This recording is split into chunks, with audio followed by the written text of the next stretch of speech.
안녕하세요. 저는 50대 후반 여자입니다. 이렇게 사연을 쓰게 된 것은 제 운명이라고 생각했던 사람이 최악의 추태로 저를 구렁텅이에 빠뜨린 사연을 말해드리고 싶기 때문입니다. 저는 사랑이라 생각했던 남편에게 배신을 당했지만 그 후에 다시 생각지도 못했던 인연을 만났습니다. 돌고 돌아 행복을 되찾은 저의 파란만장한 이야기 좀 들어보실래요? 저는 작은 시골 마을에서 자랐어요. 하루에 몇 번 오는 버스를 타고 나가야 장에 나갈 수 있는 그런 곳이었죠. 저희 부모님은 넓지 않은 밭을 일구며 하루하루 열심히 살아가고 계셨어요. 저희 가족의 삶이 180도 바뀐 것은 연락이 끊겼던 고모 할머니를 만나면서부터입니다. 고모 할머니는 제과점으로 돈을 벌고 주류 사업에도 손을 뻗어 혼자 힘으로 어마어마한 돈을 버신 분이었어요. 고모 할머니는 결혼을 안 해 자손이 없었죠.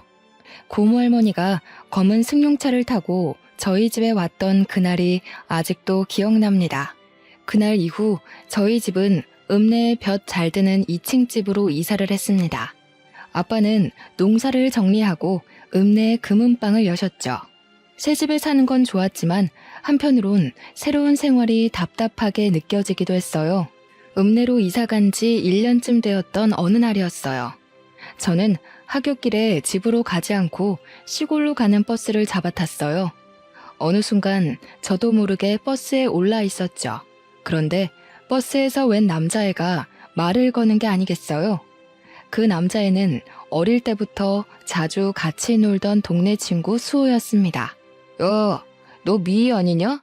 너네 집 이사 가고 잘 지내는지 궁금했는데 여기서 이렇게 만나네. 근데 너 되게 이뻐진 것 같다. 너희 부모님은 잘 계시지? 아, 너네 형이랑 누나도 다시 와서 공부한다면서? 새 집에서 사니까 좋냐? 어떻게 한 번을 안 놀러 오냐? 근데 너 어디 가는 거야? 수호잖아. 웬일이야. 까까머리 중학생 됐네. 와, 벌써 1년이나 됐네. 난 뭐 새 집에서 사는 건 좋은데 그냥 좀 답답하달까? 예전 동네가 자꾸 생각나더라고. 너네랑 같이 놀던 것도 생각나고. 야, 근데 너 내 소식 궁금했다는 거 거짓말이지? 궁금했으면 편지라도 보내지 그랬어. 그 뒤로 저는 가끔 수호와 함께 버스를 타고 고향 마을에 가서 또 다른 추억을 만들었죠. 그러다가 저희가 중3이 되던 봄이었어요. 어느 날 시내에서 수호를 마주쳤어요. 저는 반갑게 손을 흔들며 인사를 했는데 그날따라 수호 표정이 안 좋은 겁니다. 무슨 일 있냐고 물어도 말을 안 하던 수호는 아버지가 몸이 많이 안 좋으시다는 얘기를 털어놨어요. 수호네 아버지는 예전부터 기침을 많이 하셨는데 최근 들어 기침이 심해지고 알아 눕는 날이 많아졌다는 거였습니다. 읍내 병원에 가봤더니 더 큰 병원에 가봐야 할 것 같다고 했다는 거예요. 그런데 집안에 돈이 없으니까 당사자부터가 치료할 의지가 없다는 거였습니다. 저는 그날 처음으로 아빠에게 부탁이란 걸 해봤어요. 수호네 아버지가 많이 아픈 것 같은데 좀 도와줄 수 없겠냐고요. 아버지는 검사를 제대로 받을 수 있는 대학병원을 알아봐 주시고 치료비도 대주셨습니다. 한 동네에서 가족같이 살던 사람들인데 모른 척할 수 없다면서요. 검사 결과는 안타깝게도 폐암이었습니다. 병원 치료에도 별로 차도를 보이지 못했죠. 수호 어깨가 축 처져 있는 걸 보니 마음이 아프더군요. 그렇게 1년이란 시간이 또 흘렀어요. 그런데 어느 날 수호가 저희 학교 앞에 찾아온 게 아니겠어요? 저한테 고맙다는 말을 하는데 웬일인지 애가 입술을 꼭 깨물면서 말하더군요. 미희야, 너한테는 정말 뭐라고 할 말이 없다. 너희 집에 빚진 거 내가 어른 되면 꼭 다 갚아줄게. 우리 가족 도와줘서 정말 고마워. 내가 커서 돈 벌면 꼭 너랑 너희 아버지에게 보답할게. 우리 수연이도 내가 꼭 공부시켜서 너희 가족한테 보답하라고 할 거야. 야, 너는 무슨 말을 그렇게 섭섭하게 하냐? 우리 사이에 빚 같은 게 어딨어. 우리 아빠도 가족이다 생각하고 도와주시는 거라 했으니까 신경 쓰지 말고 아버지 낫게 할 생각이나 해. 네가 그랬잖아. 정신만 똑바로 박혀있으면 못할 일이 없다고. 열심히 노력하면 네 아버지 낫게 할 수 있을 거야. 그러니까 힘내. 저도 눈물이 나는 걸 꼭 참느라 괜히 씩씩한 척 큰 소리를 쳤어요.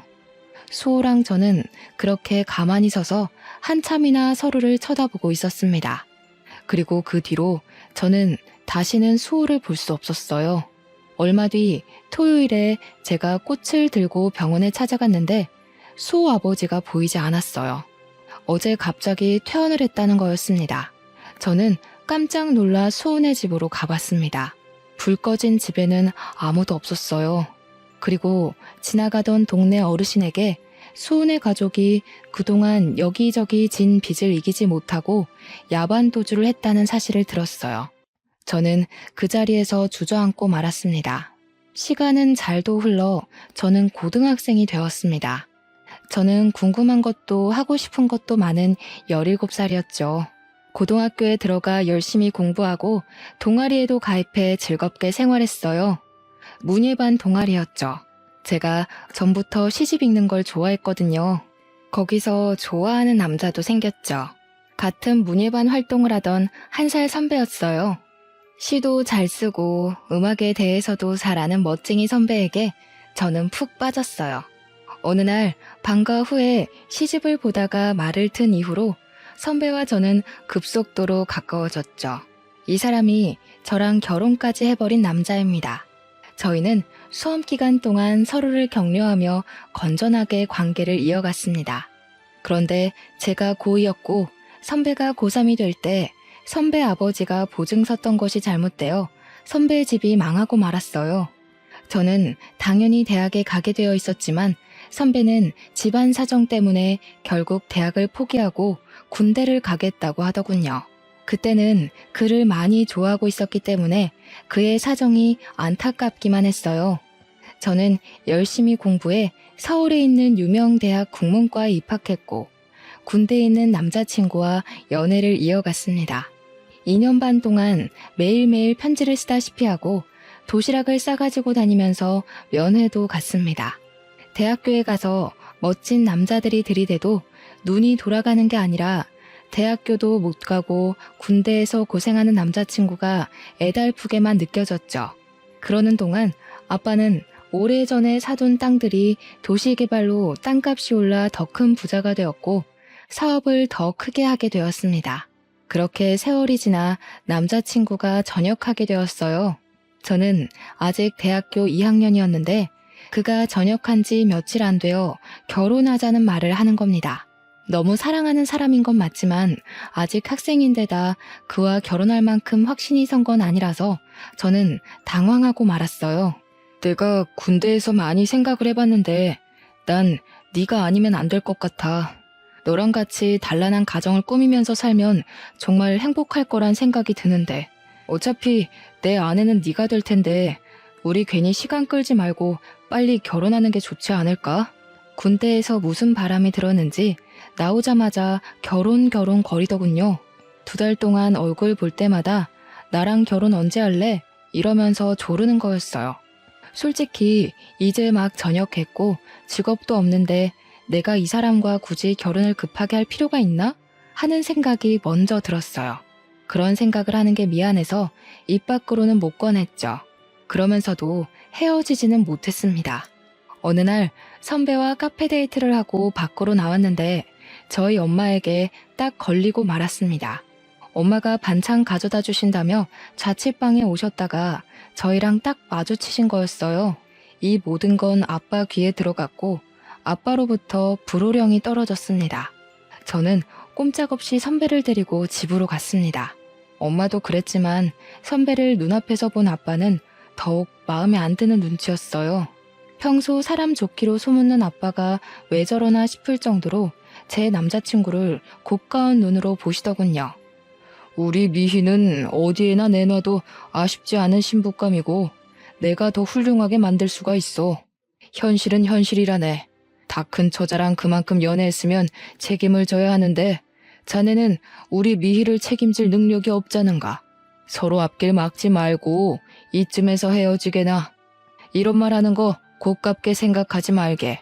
이렇게 기우는 결혼은 결혼 후가 더 힘들어질 수가 있어. 연애라는 게 누가 반대하면 더 애틋해지는 법이잖아요. 저는 부모님이 그럴수록 선배와 헤어지고 싶지 않다는 마음이 강해졌어요. 자식 이기는 부모 없다고 하죠. 제 쇠고집에 저희 부모님도 두 손 두 발을 다 들어버렸어요. 지금 생각하면 그때 아빠 말을 들었어야 했어요. 문제는 시어머니를 처음 만난 자리에서 이미 시작되었습니다. 졸업반이었던 저는 유명 출판사에 취직이 결정된 상태였고 남편은 배달 일을 하며 근근히 살고 있었어요. 연애는 5년 넘게 했지만 시어머니를 만나는 건 처음이라 엄청 긴장했습니다. 시어머니는 제 얼굴을 보자마자 제 부모님 재산에 대해 주파나를 굴리는 게 뻔한 대사들을 늘어놓더군요. 그 동네가 개발이 되어서 돈푼 깨나 손에 쥔 알부자들이 많기는 하지. 그렇기는 해도 그런 시골에서 돈이 많아봤자 아니겠냐. 아참, 그러고 보니 서울에도 집이 있다지 않았니? 평창동이랬나? 평창동이면 뭐 괜찮지. 너희들 결혼할 때 집 한 채는 넉넉히 해주겠구나. 어이 참 엄마도 그런 말 하지 마시라니까. 평창동 집 얘기는 뭐하러 꺼내세요? 미 아버지가 미를 얼마나 애지중지하시는데 어련히 알아서 해주시려고. 저희는 그냥 때 되면 결혼 준비나 잘하면 돼요. 쓸데없는 말로 초치지 마세요. 솔직히 기분이 너무 안 좋더군요.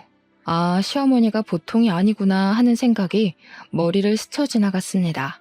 하지만 저는 브레이크 없는 차처럼 멈추지를 못했어요. 제가 그때까지 붙잡아 놓은 걸 놓지 못했죠. 그때 멈추지 못한 게 제 인생의 가장 큰 한이랄까요?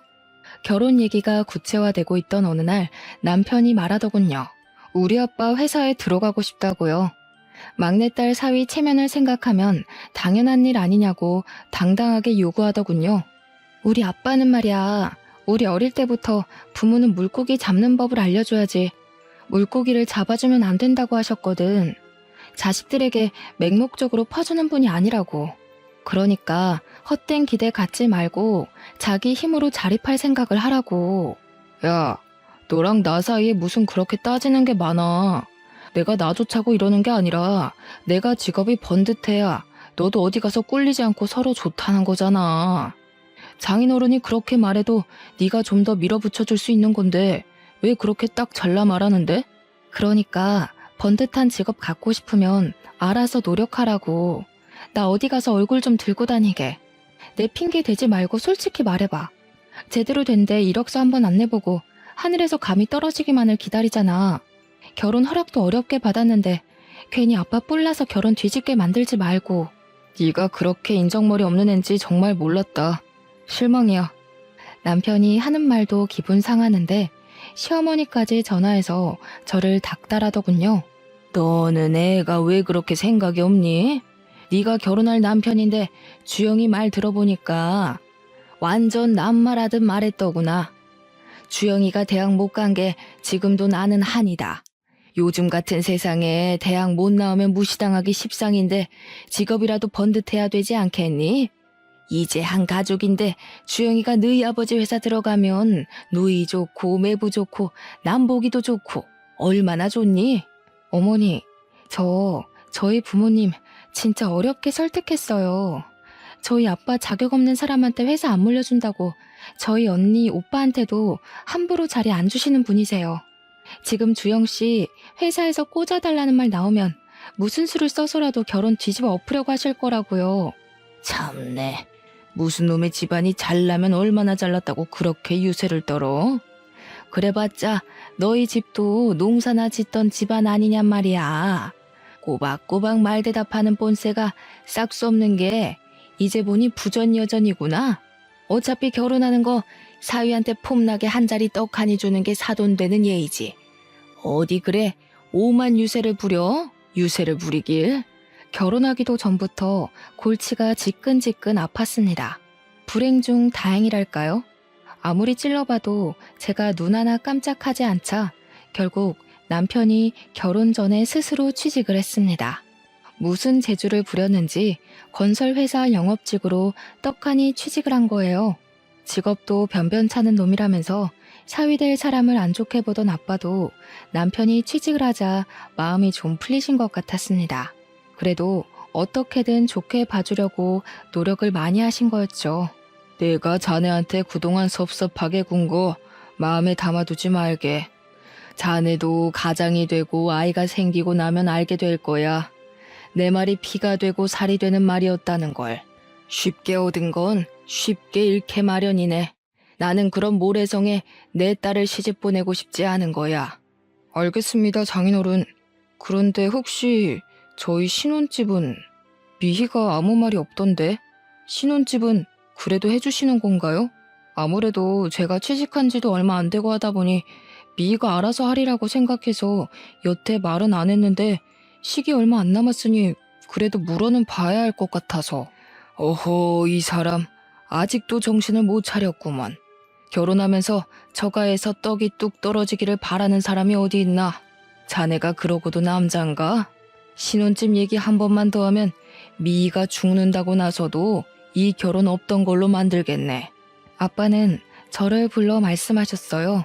미희야, 진짜 이 결혼 해야겠니? 아빠는 진짜 걱정이 태산이다. 저렇게 책임감 없는 놈이랑 결혼해서 네가 혹시나 안 좋은 꼴 당하지는 않을지. 결혼식이 한 달 앞으로 다가온 시점이었죠. 솔직히 말해서 그 시점에서는 청첩장도 다 돌렸겠다. 결혼을 돌린다는 건 있을 수 없는 일처럼 보였어요. 너무 걱정하지 마세요, 아빠. 그 사람 말만 그렇게 하지. 또 자기 할 일 알아서 하는 거 보셨잖아요. 제가 앞으로 그런 생각 못하도록 잘 얘기하고 보필할게요. 원래 그런 사람 아닌데 집안 형편이 갑자기 힘들어져서 그런 거니까 조금만 이해해 주세요. 아직 경험이 적어서 그렇지 지금까지처럼 제가 옆에 있어주면 잘 헤쳐나갈 수 있는 사람이라고 생각해요. 아빠의 걱정스런 얼굴을 뒤로하고 저는 결혼식을 올렸습니다. 신혼생활은 나름대로 즐거웠어요. 시어머니가 틈만 나면 귀따갑게 불평하는 것만 빼면요. 아이고, 어떻게 된 놈의 집안이 예의란 건 밥 말아 처먹었다니? 이게 날로 먹겠다는 거지 뭐야? 딸내미 시집 보내면서 빈손으로 보내는 놈의 집안이 어디 있어? 농사나 짓던 상놈의 자식들이어서 그런가? 우리가 지금 이렇게 없이 산다고 무시하는 거지 뭐야? 내가 이 수모는 죽어도 잊지 않을 테니 두고 봐라. 저기요, 어머니. 저 빈손으로 오지 않았어요. 그래도 저희 엄마가 결국에는 혼수 최고급으로 다 마련해 주셨잖아요. 저희 언니랑 오빠도 막내 동생 결혼하는데 그냥은 안 시킨다고 많이 도와주셨고요. 솔직히 둘 다 취직한 지 얼마 되지도 않았는데 저희 형편에 이만큼 하고 사는 것도 감지덕지죠. 감지덕지? 참네. 내 기가 막히고 코가 막혀서 있는 것들이 더하다더니 딱 그 짝이구만. 막내딸 결혼하는데 평창동 집을 내줘도 모자랄 판에. 뭐? 감지덕지? 내가 말했지? 사람 무시하지 말라고. 새파랗게 어린 것이 지 아버지 믿고 까부는 모양인데 내가 언젠가 가서 단판을 짓고 만다 이거야. 아니, 저희 집에 뭐 맡겨놓으셨어요? 왜 뭘 받지 못한 걸 그렇게 억울하게 생각하시는지 잘 이해가 안 돼요. 저희 아빠가 누누이 말씀하셨어요. 쉽게 얻은 건 쉽게 잃는다고요. 저는 아빠 말에 공감해요. 젊어서 이만큼 고생하는 거 남들에 비하면 아무것도 아니고요. 잘났다 정말. 그래봤자 너네 집도 시고모인지 뭔지가 돈다발 들고 와서 벼락부자 된 거잖아. 주영이 취직것만 해도 그래. 내가 우리 아들 대학 공부 못 시킨 게 한이 돼서 남들한테 무시 안 당하게 해달라고 그렇게 부탁을 했건만. 내가 우리 아들을 어떻게 키웠는데 니까짓게 돈 좀 있다고 우리 집안을 내 귀한 아들을 이렇게 무시해? 귀에 딱지가 앉을 지경이었지만 나중에는 적당히 무시하는 수밖에 없다는 걸 알았습니다. 그래도 저희는 열심히 일하고 예쁜 아이들도 낳았습니다. 회사를 그만두지 않으려고 애를 썼지만 결국 둘째를 낳을 때가 되었을 때 회사에서 정리해고를 당하고 말았어요. 그래도 그때는 아이 키우는 엄마들이 회사를 그만두는 게 워낙 흔한 일이어서 어쩔 수 없다고 생각했습니다. 아들 하나 딸 하나 이쁘게 기르는 재미 남편을 내조하는 재미로 살았어요. 그래도 남편이 책임감이 생겼는지 꽤 열심히 일해서 회사에서 제법 높은 자리에 올라갔어요. 그러는 동안 아이들이 무럭무럭 커서 둘째인 딸도 막 성인이 되었습니다. 저와 남편은 40 끝자락이었죠. 시어머니가 좀 잠잠한가 싶었더니 남편이 사고를 치고 말았습니다. 어느 날 남편이 저를 부르더니 하는 말이 글쎄 5억만 해줄 수 없느냐는 거였습니다. 저는 황당해서 입을 떡 벌리고 말았어요. 5억? 5억이 어디 애들 장난이야? 당신 지금 그걸 말이라고 하는 거야? 당신이 도대체 5억이나 되는 돈이 어디에 어떻게 필요한데? 말을 꺼냈으면 똑바로 설명을 해야지. 나 지금 꼭 필요한 데가 있어서 그래. 나 살리는 셈 치고 한 번만 빌려주라. 여태까지 당신 집에서 우리 도와준 거 하나도 없잖아. 솔직히 이게 말이 된다고 생각해? 친구들은 처가가 잘 사니까 우리도 처가 덕보고 돈 걱정 하나도 없이 사는 줄 아는데 나는 허구한 날 돈돈거리면서 살았다고.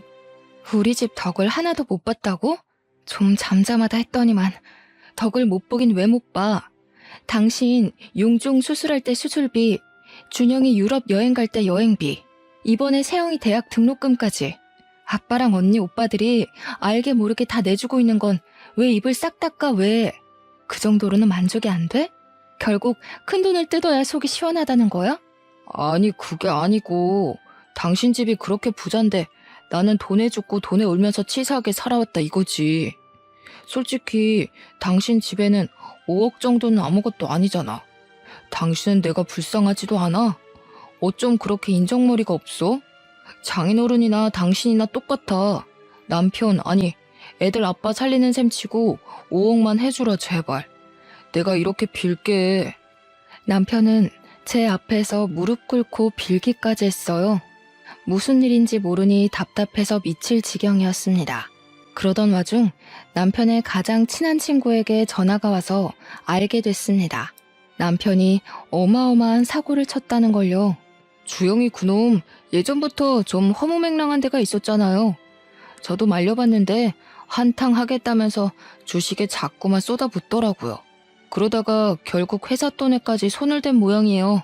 저한테 도와달라고 부탁하는데 제가 그런 돈이 어딨습니까? 하룻밤을 뜬 눈으로 지새운 저는 결국 다음날 남편을 붙잡고 따졌습니다. 당신 진짜 제정신이야? 당신이 어떻게 나한테 이럴 수가 있어? 내가 당신 하나 믿고 여기까지 온 거 몰라? 준영이, 세영이 아직 대학 졸업도 못했는데 애들이 알면 뭐라고 그러겠어. 애들 보기 부끄럽지도 않아? 나는 여태까지 애들한테 정직하게 열심히 살면 뭐든 할 수 있다고 가르쳤어. 당신이 그걸 다 망친 거야. 그런 범죄를 저질러서. 그래, 내가 회사 돈에 손 좀 댔다. 됐어. 어쩔래? 마누라는 25년 내내 처갓집 돈이라고는 구경도 못하게 만들지. 내가 열받아서 회사 돈이라도 좀 건드려봤다. 어쩔래? 내가 오죽하면 그랬겠니? 내가 오죽 열받았으면 그랬겠냐고. 뭐야? 처가 돈 못 뜯어먹는 게 열받아서 회사 돈에 손을 댔다는 거야? 그게 무슨 해괴망측한 논리야. 당신이랑 당신 어머니는 어쩜 그렇게 논리가 한결같이 거지근성이야? 왜 우리 집에 돈을 맡겨놓기라도 한 것처럼 돈 못 받는다고 핏대를 세우고 억울하기까지 하다는 거냐고. 그래, 억울하다 억울해. 내가 너같이 재미없는 여자랑 살면서 처가 독도 하나 못 본 게 아주 억울해서 미칠 지경이다. 난 말이야, 솔직히 네가 처음에만 그러는 거지 시간 지나면 당신이 바뀔 줄 알았어. 부잣집 아가씨니까. 내가 벌어오는 쥐꼬리만한 월급 가지고 쪼개고 쪼개면서 살림 꾸릴 줄 누가 알았냐고. 이럴 거면 내가 당신이랑 왜 결혼해? 내가 진짜 바보였네. 당신 같은 남자 믿고 열심히 살아온 내가 지금은 저 사람이 못나게 굴어도 힘들어서 그러는 거다 하면서 어떻게든 이해해 주려고 애쓴 내가 바보였어. 그날 저는 남편에 대한 모든 희망을 버렸습니다. 그러거나 말거나 남편은 매일같이 자기 좀 살려달라고 저를 닥달했어요. 모르는 체 하고 싶었지만 아빠가 감옥이라도 가면 애들이 받게 될 충격이 두려워 결국 아빠에게 도움을 청했습니다. 아빠, 준영이 아빠가 지금 좀 일이 생겼나 봐요. 보증을 잘못 써가지고 그걸 얼른 갚아야 하는데 혹시 아빠가 조금만 도와주시면 안 될까요? 그런 놈이랑 결혼해서 아빠한테 이런 부탁까지 해야 한다는 게 치가 떨렸지만 애들을 생각하면 가만히 있을 수가 없었습니다. 그런데 아빠는 제 말을 듣고도 별 말씀을 안 하셨어요. 나중에 알게 된 거지만 그때 아빠 사업이 어려워져 부도 위기에 몰린 거였어요. 게다가 엄마가 나에게 말을 못 하셨는데 아빠는 가난 말기라는 선고까지 받은 상황이었죠. 그때 아빠 마음이 얼마나 딱하셨을까요? 저는 뒤늦게 그 사실을 알고 아빠를 붙잡고 펑펑 울었습니다. 그리고 남편은 곧 싸늘해졌습니다. 저희 아빠 회사가 어려워졌다는 걸 알게 된 거죠. 그 이유를 곧 알게 됐습니다.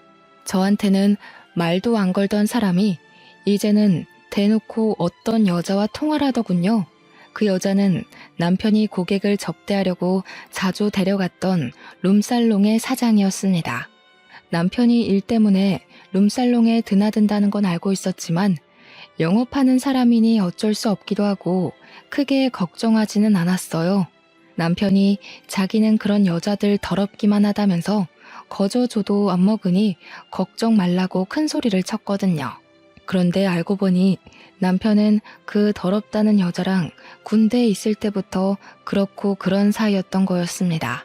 이 새벽에 어딜 가서 안 들어오나 하고 베란다로 나가보니 남편이란 작자는 스피커까지 켜놓고 룸살롱 마담이랑 통화하고 있었습니다. 저는 조용히 휴대폰 녹음기를 켜서 그 통화를 녹음했어요. 혜은아, 나는 진짜 너밖에 없어. 마누라는 아무짝에도 쓸모가 없어. 내 사랑은 25년 전이나 지금이나 한결같이 너밖에 없다는 거 알지? 이렇게 아무것도 못 뜯어낼 줄 알았으면 처음부터 그냥 너랑 결혼할 걸 그랬어. 나 이제 진짜 더 이상 그 여자랑 살 이유 없어.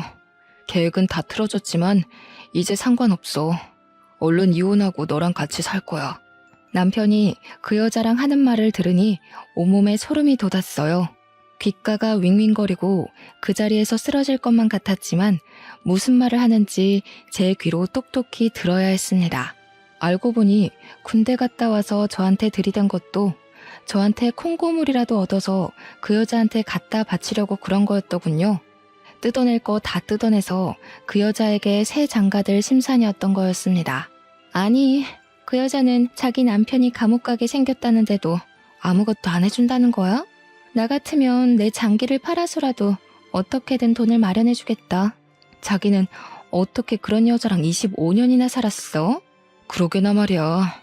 그 옆엔 내가 다른 건 몰라도 애들을 끔찍하게 생각하는 사람이니 애들 아빠가 감옥 가게 생겼다고 하면 아빠를 팔아서라도 뭐라도 해줄 줄 알았지. 괜히 거짓말해준 홍석이한테만 미안하게 됐지 뭐야. 하여튼 그 옆엔 애도 독한 여자라니까. 아, 됐어. 자기, 나 돈 많이 버는 거 몰라? 5억? 그까짓 돈 나 하룻밤에도 버는 사람이야. 그 옆엔 애랑은 차원이 다르다고. 자기 하나 정도 책임지는 거 일도 아니니까 걱정 말고 나한테 와. 이제 나도 자기랑 좀 편하게 쉬고 싶네. 역시 능력 있는 여자가 좋구먼. 집에서 바가지 긁을 줄이나 아는 옆엔 애랑은 차원이 다르지 그럼. 거리 우먼이 최고라니까. 내가 처음부터 알아봤어야 하는 건데. 다음날 아침 저는 뻔뻔하게 식탁 앞에 앉은 남편에게 밥 대신 어젯밤 통화의 녹음을 틀어줬습니다.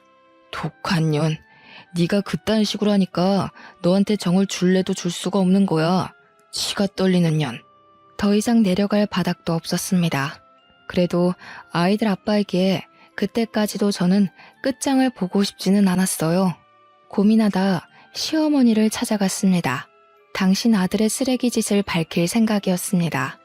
그런데 시어머니가 자기가 먼저 선수를 치는 게 아니겠어요? 너희 집 망했다면서? 그렇게 유세 부리더니 꼴 좋지 뭐야. 내 그럴 줄 알았다니까.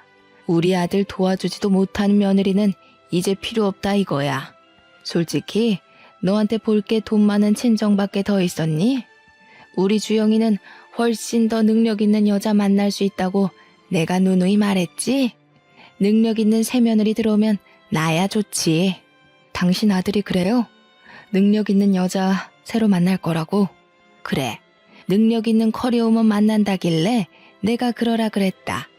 진즉에 그랬어야지. 인생에 하등도 만들고 툭하면 바가지나 긁는 옆에 내를 뭐 좋다고 수십 년이나 데리고 살아? 지네 돈은 지네 돈이라고 움켜쥐고 한 푼도 안 주려고 부들부들 떨더니 잘 됐지 뭐.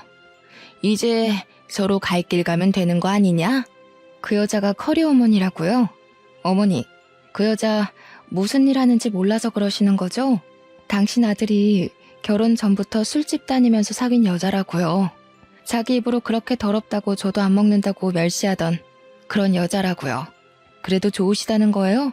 진짜 애들 아빠가 그런 여자랑 붙어 먹어도 괜찮으시냐고요. 아이고 참네.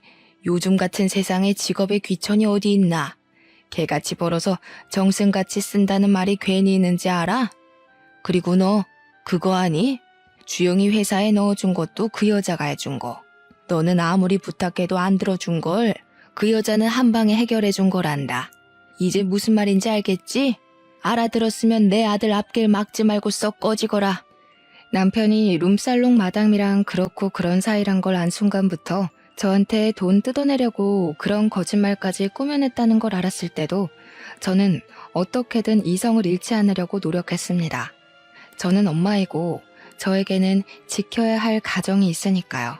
하지만 시어머니가 뱉어내는 천박한 말들을 듣고 있자니 인간적인 선을 넘지 않으려고 저 혼자 아무리 발버둥 쳐봐야 될 일이 아니라는 걸 깨달을 수밖에 없었습니다. 시어머니는 다 알고 있었던 거예요. 남편이 결혼 전부터 바람 피운 것부터 돈 뜯어내서 세장가 가려고 저랑 결혼한 것까지 그 어머니의 그 아들이라고 부끄러운지도 모르고 모든 걸 제 탓으로 돌리고 있더군요. 아픈 아빠한테는 사실대로 말할 수가 없었어요. 엄마에겐 말할 수밖에 없었지만 병원에 있는 아빠 모르게 이혼 소송을 준비했습니다. 김서방은 왜 안 오냐면서 할 말이 있다고 남편을 찾는 아빠 때문에 저는 입술을 깨물며 눈물을 참아야 했습니다.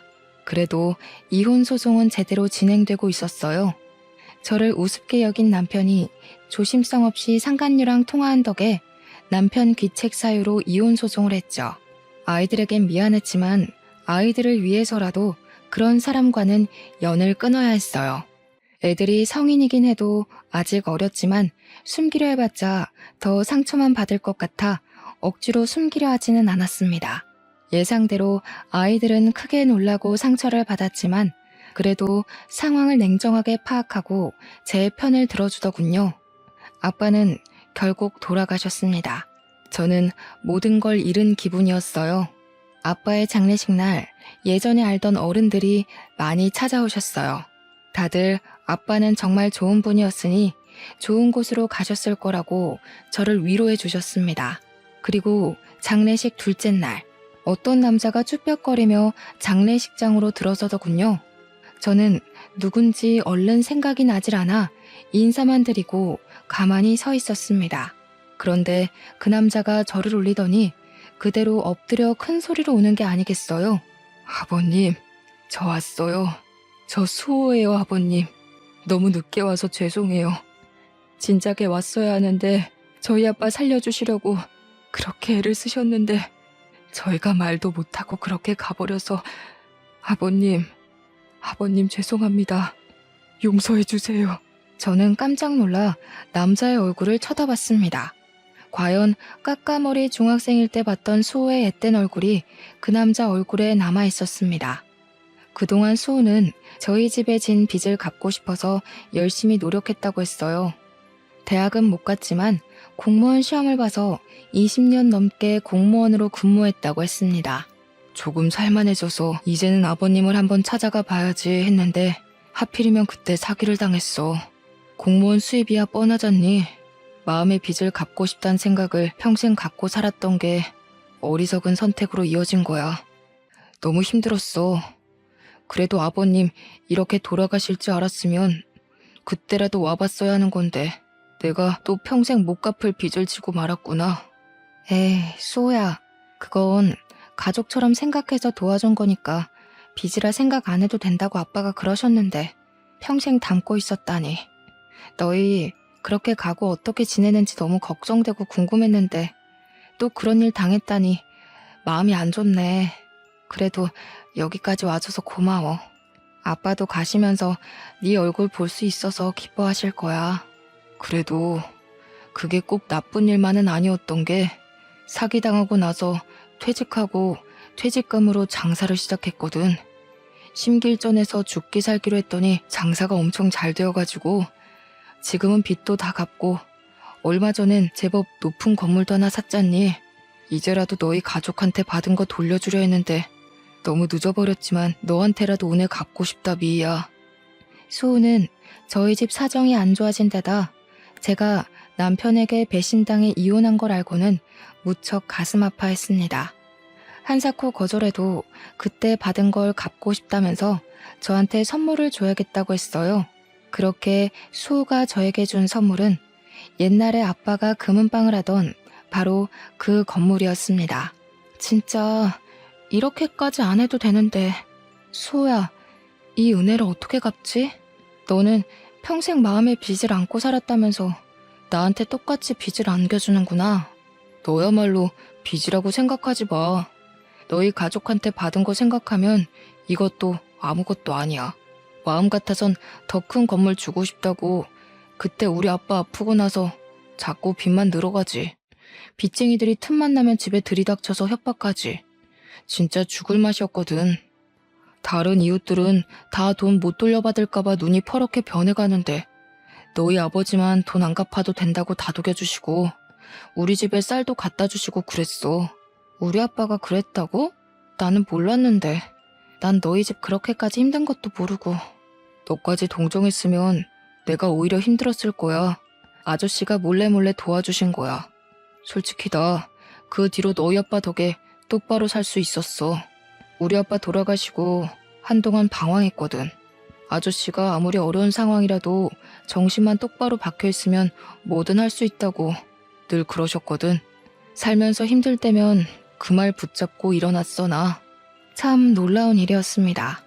아빠가 몇십 년 전에 수호에게 해줬다는 그 말은 시간을 돌고 돌아 아빠를 잃고 주저앉은 저에게도 힘이 되었어요. 저는 다시 힘을 내어 아빠가 금은방을 했던 그 자리에 식당을 열었습니다. 다행히 식당은 잘 되었습니다. 입소문을 타서 몇 달 만에 줄을 서서 먹을 만큼 손님이 많았어요. 2년도 안 되어 옆 동네에 체인이 생겼고 제 힘으로 아파트를 살 수 있을 만큼 돈을 벌었어요. 무엇보다 좋은 건 저한테 사업 수완이 있다는 걸 알게 된 거였습니다. 식당이 자리를 잡기 시작하자 저는 어느 지역에 가면 이 지역에는 어떤 사업이 필요하다는 게 그림처럼 그려졌어요. 그 뒤로 여기저기 여행을 다니며 사업 영감을 받은 덕에 지금은 전국 5개 도시에 식당을 갖게 되었습니다. 저희 고모할머니처럼 저도 제 손으로 사업을 해서 자수성가를 하게 됐습니다. 여행을 많이 다니게 된 것도 사실은 수호 덕이었어요. 알고 보니 수호도 사기당했을 때 아내가 바람나서 애들까지 버리고 집을 나가버렸다지 뭡니까. 동병상련 같은 처지였어요. 수호와는 자주 만나며 서로의 상처를 보듬고 용기를 북돋워주며 옛 추억도 되새기는 사이가 됐죠. 어느 날 수호가 말했습니다. 미희야, 너한테 이런 말하는 거 너무 쑥스럽기는 한데 나 사실은 예전에 너 좋아했다? 그거 몰랐지? 우리가 그때는 아무것도 몰라서 이렇게 많은 시간을 보내고서야 만나게 됐지만 나는 너랑 있으면 어릴 때로 돌아간 것 같이 편하고 좋아. 너만 괜찮으면 우리 남은 인생 서로 보듬으며 함께하면 어떨까 싶은데. 저도 사실 수호랑 있으면 어린아이가 된 것처럼 마음이 편해졌거든요. 저에게 힘이 되어주고 제 아픔에 더 아파해주는 수호의 손을 기꺼이 잡았습니다. 각자 사업도 꽤 안정이 되었겠다. 아이들도 다 커서 취직했겠다. 저희는 시간 날 때마다 여행을 다니며 여생을 즐기기로 한 거죠. 몇 년이 걸린 이혼 소송에도 결국 승소해 위자료로 아파트 한 채 값을 받게 되었어요. 결혼 생활 동안 재산 증식에 기여한 것이 인정된 것이죠. 판결이 나고 얼마 지나지 않아 남편은 초췌한 몰골로 저를 찾아왔습니다. 능력 있는 여자 만나서 떵떵거리고 살겠다던 자신만만한 태세는 다 어디 가고 자기가 지금 죽게 생겼으니 한 번만 도와줄 수 없냐면서 저를 붙잡고 늘어지는 게 아니겠어요. 알고 보니 룸살롱 마담에게는 사실혼 관계인 조직폭력배 애인이 있었던 거였습니다. 그 여자는 깡패 애인과 사이가 잠깐 안 좋았을 때 전 남편을 데려다 살림을 차린 거였고요. 잘못 걸려도 한참 잘못 걸린 거죠. 이 사실을 안 깡패 애인은 노발대발해서 전 남편을 끌고 갔습니다. 실컷 얻어맞은 전 남편은 자기가 잘못한 거 돈으로 갚을 테니 목숨만 살려달라고 빌어 거래 아닌 거래에 지장을 찍었다는 겁니다. 능력 있는 여자 만나서 5억쯤은 별거 아니라더니 그 여자 때문에 그보다 훨씬 더 큰 빚을 지게 된 거였어요. 정말이지 내가 저런 어처구니 없는 남자랑 살았구나 하는 생각이 다시금 들지 않을 수 없었습니다. 이야, 내가 너한테 이런 말할 면목이 없는 거 아는데, 나도 아는데 나 진짜 이거 안 갚으면 언제 어떻게 될지 몰라. 제발 나 좀 한 번만 살려주라 제발. 너 돈 많이 벌었다며? 너는 돈 없어도 다시 일어날 능력이 있잖아. 나는 솔직히 이제 아무것도 없어. 애들 아빠 살리는 셈 치고 아직도 더러운 입으로 애들 우는할 힘이 남은 걸 보니 당신은 아직도 멀었네. 준영이랑 세영이가 그러더라. 아빠도 아빠 같아야 아빠지. 엄마 속여먹고 등쳐먹은 더러운 인간은 아빠가 아니라고. 요즘 애들은 부모라고 무조건 편들어주고 그러지 않아. 내가 그러지 말라고 해도 아빠랑 영 끊자고 자기들이 먼저 그러더라. 시어머니까지 연락해 여태까지 안 도와줬으니 이제는 한번 도와주라고 말도 안 되는 소리를 짓거렸습니다. 아무리 그래도 애들 아빠인데 어쩌면 애들까지 너 닮아서 인정머리 없고 싹수가 없니? 너 이제 돈 많다며. 지금껏 못 쌓은 덕 쌓는 셈 치고 애들 아빠 한 번만 도와줘라. 걔가 그 나이에 무슨 재주로 그 큰 돈을 만드니? 어머니, 전 그 사람이 못나게 굴어도 전 상황이 어려워서 그런 거려니 조금 있으면 괜찮아지겠거니 했어요. 그런데 아니더라고요. 제가 이해해주면 할수록 그 사람은 점점 더 최악의 인간이 되더군요. 이제 보니 그런 인간 쓰레기 만드는데 어머니가 톡톡히 공을 세우셨네요? 어머니도 그러지 마세요. 그거 자식 위하는 거 아닙니다. 애들은 그 인간 상종도 말라는데 저는 전 남편이란 인간에게 똑똑히 한마디 해줬습니다. 우리 아빠가 그러셨거든. 아무리 힘들어도 정신만 똑바로 차리면 뭐든 할 수 있다고. 솔직히 당신 같은 쓰레기가 정신을 차릴 수 있을진 모르겠지만 자기가 싼 똥은 자기가 치우는 거라는 망고의 진리를 이제라도 배워. 배움에는 때가 없는 법이라잖아. 이제라도 배워서 제발 죽기 전에 한 번이라도 사람 구실하면서 살아. 그게 당신의 마지막 살 길이야. 이제는 정말 아무 걱정 없이 사업은 사업대로, 사랑은 사랑대로, 탄탄대로입니다. 얼마 전에는 제 아들이 결혼할 여자를 데려와 상견례 자리에 지금의 남편 수호와 함께 나갔습니다. 저희는 식은 안 올렸지만 혼인신고를 하고 부부로 살고 있습니다. 저의 가장 든든한 지지자인 남편은 이제 제 아이들 아빠 노릇을 톡톡히 해주고 있답니다. 똑같이 어려운 상황에서 대학에 못 갔지만 자기 힘으로 노력해서 일어난 멋진 새로운 아빠가 아이들에게 생긴 거죠. 제 이야기는 여기까지입니다. 제 첫 결혼은 최악이었지만 지금은 정말 행복한 삶을 살고 있어요. 처음부터 서로를 알아봤으면 좋았을걸. 전 남편이라는 쓰레기 때문에 너무 먼 길을 돌아왔네요. 하지만 저는 후회하지 않아요. 아이들이라는 좋은 선물도 받았고 아픔을 딛고 일어나는 법도 배웠으니까요. 이렇게 뒤늦게라도 찾은 행복을 여러분께 조금이라도 나눠드리고 싶네요. 여러분도 저희 아빠 말처럼 어떤 상황에서도 포기하지 마시고 행복을 찾으셨으면 좋겠습니다.